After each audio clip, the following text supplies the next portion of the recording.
நானும் கிராமத்துக்காரன் தான். எங்கள் கிராமத்தில் நடக்குது எனக்கும் தெரியும். இவர்கள் கட்டமைக்காமே ஒரு கிராமத்திலையும் ரசிகர்கள் தொண்டரா மாறி அல்லது ஓட்டு போடுற முடிவுக்கு வந்துட்டாங்கிறது எனக்கு தெரியும். ஒரு ஒரு என்ன சொல்றது, ஒரு இருக்க வேண்டிய வடிவத்தில் ஒரு அரசியல் கட்சிக்குரிய ஒரு கட்டமைப்பு அந்த கிராமத்தில் இல்லைங்கிறது எனக்கு தெரியும். எந்த கிராமத்திலுமே இல்லைன்னு சொல்லலை, 50% கூட வரலைன்னு நான் சொல்லுவேன். அப்படி வராமலேயே இரட்டை இலக்க வாக்கு சதவீதத்தை விஜய் தொட்டு விடுவார் அப்படின்னு நான் சொல்லுவேன். ஏன்னா நமக்கு கிடைக்கும். ஆமா, வாக்கு சதவீதம் சொல்றேன், அந்த அவருடைய ஆதரவு சொல்றேன். ஓட் பேங்க் குறைந்தது 10%.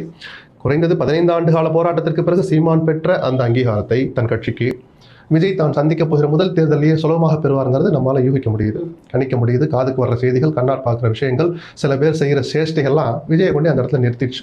இரட்டை இலக்கத்தில் வாக்குகள் வாங்கிடுவார் தன் கட்சிக்கென அப்படின்னு சொல்லிட்டு அந்த மதுரை மாநாட்டில் முற்றுப்புள்ளி வச்சிட்டார்.